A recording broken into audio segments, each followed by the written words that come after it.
아침에 나로 주의 인자한 말씀을 듣게 하소서. 행복한 교회 성도 여러분, 안녕하십니까? 강창환 부목사입니다. 4월 11일 화요일입니다. 말씀으로 하루를 시작하신 성도님들의 삶에 하나님의 은혜가 충만하시기를 소망합니다.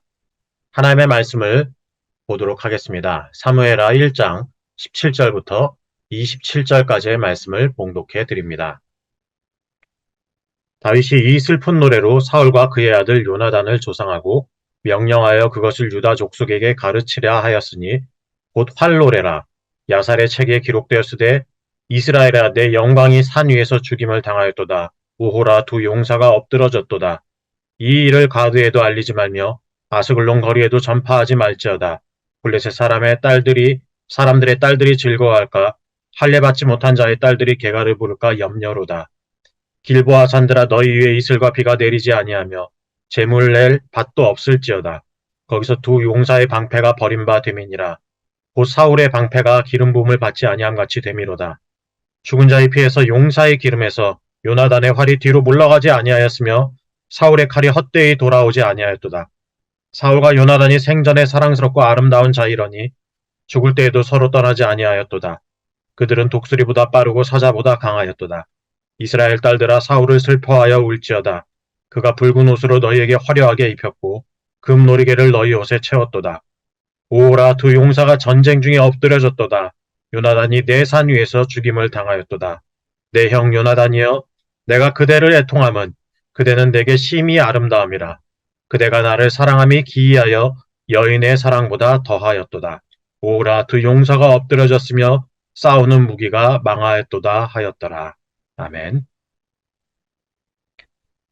지난 시간 우리는 블레셋의 시글락에 머물고 있던 다윗이 사울과 사울의 아들 요나단이 블레셋과의 길보아 전투 중 사망했다는 소식을 아말렉 사람부터 전해들은 이야기를 중심으로 말씀을 나누었습니다. 다윗은 보상을 바라며 사울을 자기 손으로 죽였노라 이야기한 아말렉 사람을 죽임으로써 자신이 여호와께 기름 부음 받은 자를 얼마나 존중히 여겼는가를 보여주었습니다. 이제 다윗은 오늘 본문 속에서 사울과 요나단의 죽음을 애도하는 노래를 부르고 있습니다.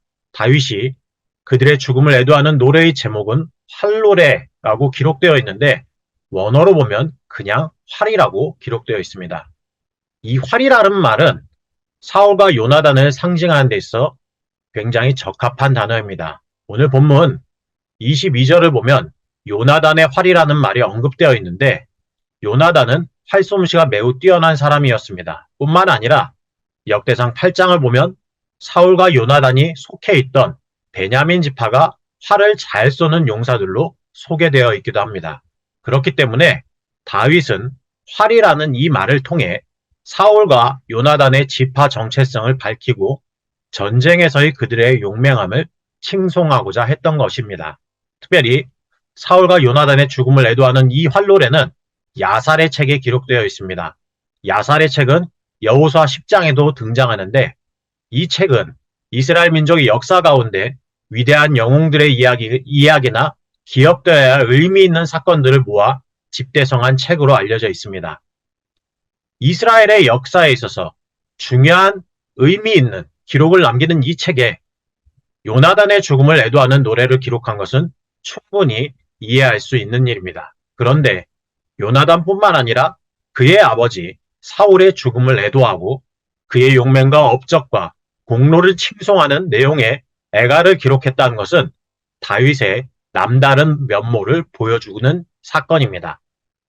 요나단은 누구보다도 다윗을 아끼고 사랑한 다윗의 둘도 없는 친구였습니다. 요나단은 다윗을 죽이겠다는 마음에 사로잡힌 자기 아버지 사울 앞에서도 용감하게 다윗을 변호했고 다윗이 위기에 처했을 때 다윗을 구하는 일에 앞장섰습니다. 뿐만 아니라 다윗과 다윗의 왕권을 인정하는 언약을 맺기도 했습니다. 그렇게 절친했던 친구가 전쟁터에서 목숨을 잃었다면 그 친구의 죽음을 슬퍼하고 그를 추모하면서 그를 위해 애가를 지어 노래 부르는 것은 충분히 이해할 수 있는 행동입니다. 하지만 다윗이 사울의 죽음까지 애도하고 사울을 위해 애가를 부르는 것은 쉽게 이해하기 어렵습니다. 왜냐? 사울은 시기와 질투심에 눈이 멀어 다윗을 죽이려고 했고, 다윗이 다윗을 죽이려는 일에 몰두한 나머지 정작 자기가 돌보아야 할 백성들은 도탄에 빠뜨린 덕스럽지 못한 왕이었기 때문입니다. 지난날 다윗이 사울을 피해 도망쳤던 것을 생각해보면 다윗의 행동을 더더욱 이해하기 힘듭니다. 다윗은 사울을 피해 10년이 넘는 기간을 도망 다녀야 했습니다. 다윗이 30살에 왕위에 오른 것을 생각하면 어느 정도의 인지 판단 능력을 갖추기 시작한 10대 이후의 삶 가운데 절반이 넘는 시간을 한 사람을 피해 도망 다니는 일에 썼다는 겁니다. 그렇게 긴 세월을 자기를 죽이는 일에 혈안이 되었던 사람이 전쟁에 나가 싸우다 죽었다면 아마도 대부분은 쾌재를 부르며 망자의 죽음을 조롱할 것입니다. 하지만 다윗은 사울의 죽음을 조롱하지도 그를 모욕하지도 않았습니다. 오히려 진심으로 그의 죽음을 애도했습니다. 다윗은 사울을 이스라엘의 용사라고 칭송하며 사울 덕에 이스라엘이 풍요를 누리게 되었다고 하면서 그의 공로와 업적을 높였습니다. 그렇게 그는 이스라엘의 성군으로서의 면모를 하나님과 백성들에게 나타냄으로써 하나님의 기쁨이 되고 이스라엘 백성들의 존경을 받게 되었습니다. 사람은 살면서 관계를 맺으며 살아갑니다. 부부관계, 부모와 자녀의 관계, 이웃관계, 직장 내에서의 관계, 교회 안에서의 관계 등 수많은 관계들이 우리의 삶에 얽히고 설켜 있습니다. 나와 관계를 맺는 모든 사람과 원만한 관계, 우호적 관계를 맺고 지내면 얼마나 좋겠습니까? 하지만 현실에서 그런 경우는 거의 없습니다. 내가 불편해하는 누군가가 있기도 하고 반대로 나를 불편해하는 누군가가 존재하기 마련입니다. 그럴 때 우리는 어떻게 해야 하겠습니까? 나와 불편한 관계에 있는 사람의 불행을 위해 기도해야 하겠습니까? 혹시라도 내가 구하지 않았는데 그 사람이 불행을 당하게 되면 하나님께 감사하고 기뻐해야 하겠습니까? 질문에 대한 답은 당연히 아니오입니다.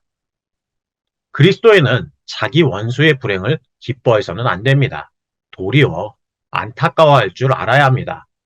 잠언 24장에서는 내 원수가 넘어질 때에 즐거워하지 말며 그가 엎드러질 때에 마음에 기뻐하지 말라. 여호와께서 이것을 보시고 기뻐하지 아니하사 그의 진노를 그에게서 옮기실까 두려우니라 라고 이야기합니다. 또 출애굽기 23장에서는 내가 만일 내 원수의 길 잃은 소나 나귀를 보거든 반드시 그 사람에게로 돌리라 하고 이야기합니다.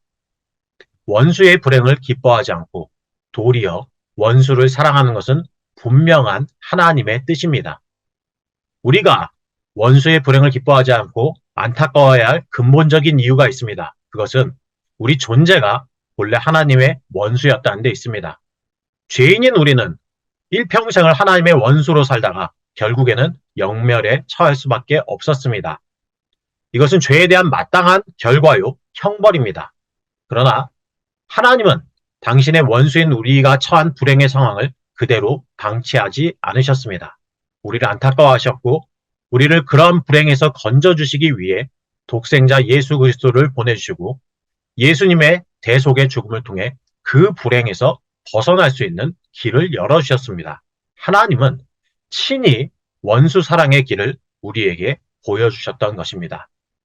우리가 그러한 하나님의 사랑과 은혜를 입었다면 원수의 불행을 기뻐하기보다는 도리어 원수가 처한 고통의 상황을 안타까워하며 그들이 그 상황을 극복할 수 있도록 먼저 도움의 손길을 내밀 수 있어야 합니다.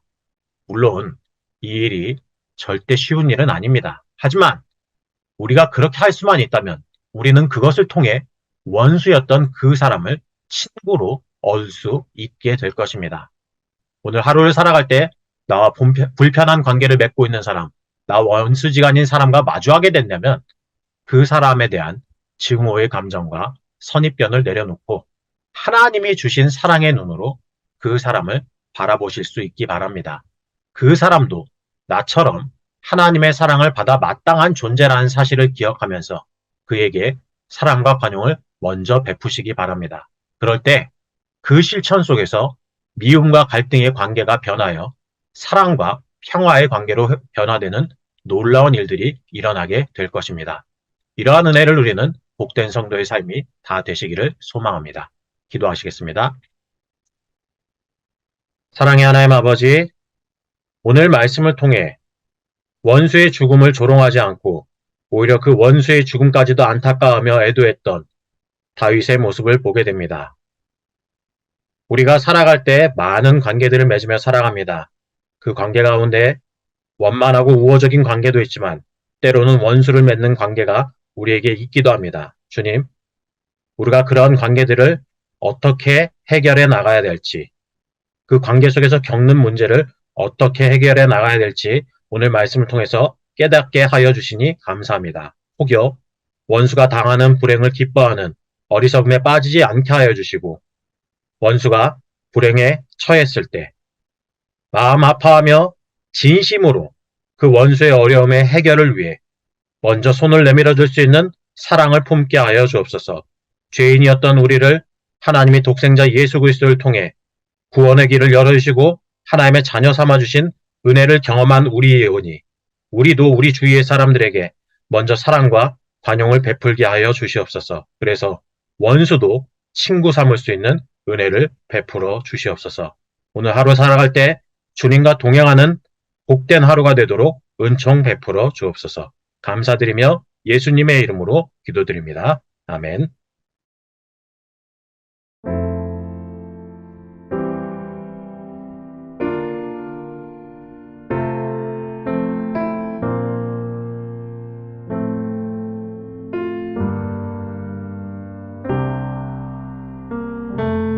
우리의 섬김이 더 낮은 곳으로 우리의 고백이 더 낮은 곳으로 쓰러져 있는 그들을 향해 당신이 그랬듯 더 낮은 곳으로